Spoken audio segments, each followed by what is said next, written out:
ကိုကြည့်ရှုနေကြတဲ့ပရိသတ်များအားလုံးပဲမင်္ဂလာပါရှင်။အပတ်စဉ်ဗုဒ္ဓနေ့တိုင်းတင်ဆက်ပေးနေကြဖြစ်တဲ့ Sound of Music အစီအစဉ်ကနေကြိုဆိုလိုက်ပါရစေ။အခုဒီတစ်ပတ်ရဲ့ Sound of Music အစီအစဉ်မှာဆိုရင်တော့ဒေသရှင်ငယ်စုရဲ့ဒေသချင်းတွေနဲ့သူရလက်ရှိဂီတလှူရှားမှုအကြောင်းကို11ရုပ်သံကနေရိုက်ကူးတင်ဆက်ပေးသွားမှာပဲဖြစ်ပါတယ်။အခုမင်္ဂလာပါ။မင်္ဂလာပါညီမလေး ဟုတ်ကဲ့ပါအခုအနေနဲ့ပေါ့နော်ဒီဂီတလောကတွေကိုစပြီးတော့ဝင်ရောက်လာပြခဲ့ပုံလေးတို့ကပရိသတ်တွေသိအောင်လို့ပြပြပေးပါအောင်။97 96လောက်ကပေါ့ကျွန်တော်10နှစ်အောင်ပြီးကစားမှာတချင်းဆိုဖို့အမှန်တိုင်းပြောရင်တော့တချင်းဆိုဖို့ရွယ်ပြီးဝင်ခဲ့တာဟုတ်တကယ်တမ်းကတချင်းဆရာတယောက်အနေနဲ့ပဲရက်တည်ချင်တာပေါ့နော်တငယ်ချင်းရဲ့တငယ်ချင်းအိမ်နီးနားချင်းတငယ်ချင်းတယောက်ကသူအခွေလုံးမယ်ဆိုတော့အဲ့မှာကိုကတချင်းရေးပေးရပေါ့နော်တချင်းရေးပေးရဲ့အချိန်မှာသူကလည်းအဲ့ဒါကိုတွင်းတယ်ပြီးတော့နောက်ကျတော့သူ့အိမ်မှာအဲ့လိုဂီတာတီးရင်းနဲ့ကိုအိမ်မမရှိနေများဆိုတဲ့တချင်းလို့ဆိုပြလိုက်တော့သူကအရန်သဘောကျပြီငါတို့TY အနေနဲ့လောက်ကြအောင်ပေါ့နော်ဘာလို့ဆိုတော့အဲ့အချိန်မှာလည်းTY နဲ့ဆိုတော့တခါတည်းအဲ့လိုတွဲတဲ့ဟာမျိုးကတိတ်မရှိကြအောင်အဲ့တော့ဆိုကိုကလည်းဂီတာတီးရယ်နောက်ပြီးတော့သူကလည်း bass တီးရယ်ဆိုတော့အဲ့မှာလောက်ကြအောင်ဆိုပြီးတော့သူကလည်းပြောတာနဲ့အဲ့မရှိနေများဆိုတဲ့ချင်းလေးကြောင့်ပဲလောက်ဖြစ်သွားတယ်လို့ပြောလို့ရပါတယ်ဟုတ်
ဟုတ်ကဲ့ပါဒါဆိုလို့ရှိရင်ဒီအခုရဲ့တင်ဆရာမြင်ဆရာကြားဆရာရောဘယ်သူတွေဖြစ်မလဲဂီတာတီး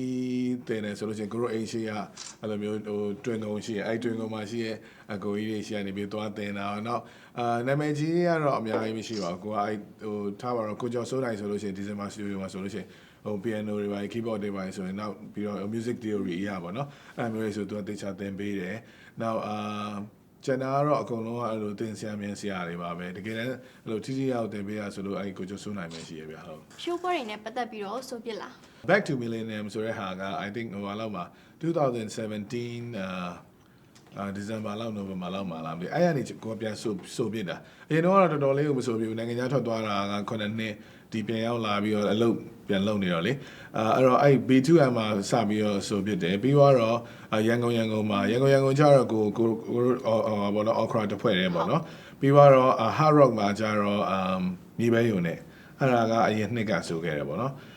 ဒီနှစ်တော့အဲ့နောက်ပွဲတစ်ခုစီစဉ်ထားတယ်အဲ့ဒါလည်းကိုတို့တစ်ဖွဲ့တည်းပဲဖြစ်မယ်unblock ဖြစ်လိမ့်မယ်ဗျဟုတ်အကိုရဲ့ဒီပေါ့နော် trash ရတချင်းလေးတစ်ပုတ်ဆိုလို့ရှင်ဒါပဲပြုတ်တယ်မှတ်ထားဟုတ်ကဲ့ပါအဲ့တချင်းလေးကတော့ဟိုပါပေါ့နော်ပထမဆုံးပြောမယ်ဆိုရင်တော့ကိုဦးလမ်းမိုးရေးခဲ့တာပေါ့နော်ချိန်ကြတော့ကိုကအဲ့တချင်းလေးကိုဒီလိုပဲအဲ့လိုဂီတာလေးနဲ့ဆိုထားတဲ့ဟာ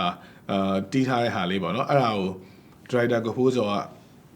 ကြားသွားပြီးတော့သူဒီကိုလမ်းမိုးရဲ့အမှတ်တရပြန်လုပ်ချင်တယ်ဆိုတော့အဲ့ဒါကိုပဲပြုတ်တယ်မှတ်ထားကိုညီလေးဆိုမလားဆိုတော့ကိုကလည်းအရန်ကြိုက်တယ်ပေါ့နော်အရန်ကြိုက်တော့သူမိုးစံနေစီဆိုတိုင်းချင်းဆိုရယ် live show မှာကိုဆိုပြတာပါဟုတ်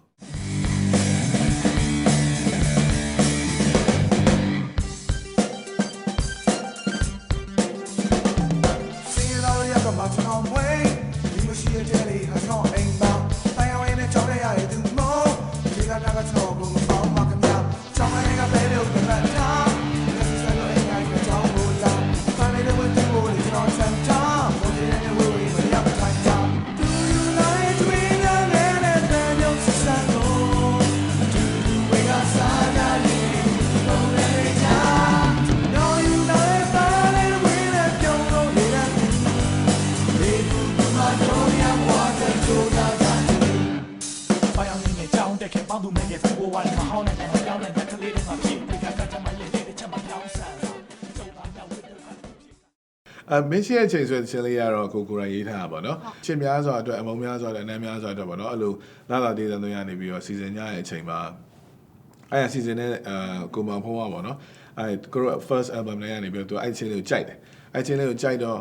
ပြန်လောက်ကြအောင်ဆိုတော့ပြန်လောက်ကြရင်တော့အဲ့လိုမျိုးတစ်ခုခုတော့အပြောင်းလဲလေးဖြစ်အောင်တော့စီစဉ်ကြမယ်ဆိုတော့အဲ့အချိန်မှာအဲ့မချောစုခင်ပေါ့နော်။မချောစုခင်ကလည်းခင်တယ်။နောက်ပြီးတော့အဲ့ကိုမောင်ဖုံးနဲ့ကလည်းခင်တယ်။အဲ့တော့နောက်အဲ့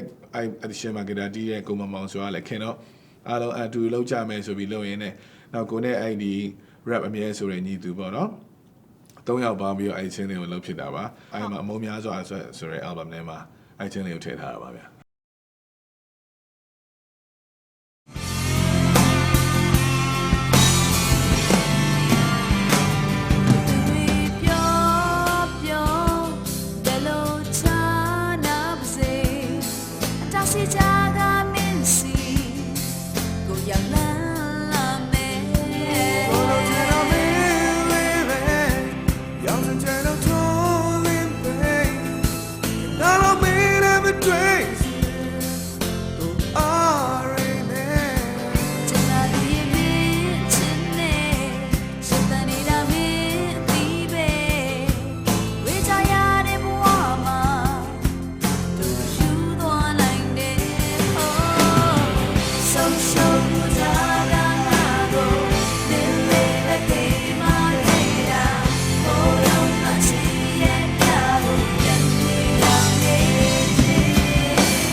show me the path ငါကိုနေစင်များစီတဲ့ဆက်မြန်မာရဲ့မနစ်ကချီရဲ့မင်းဝေတော့ငါဘွားက6ကမစိုးပြေးနိုင်တဲ့လမ်းတင်များမှာငါဟာထီးချဘွားကိုရှုံးကန်မင်းပေးမယ်မရှိတော့ကွယ်တရှုံးမှုတွေချာကငါကို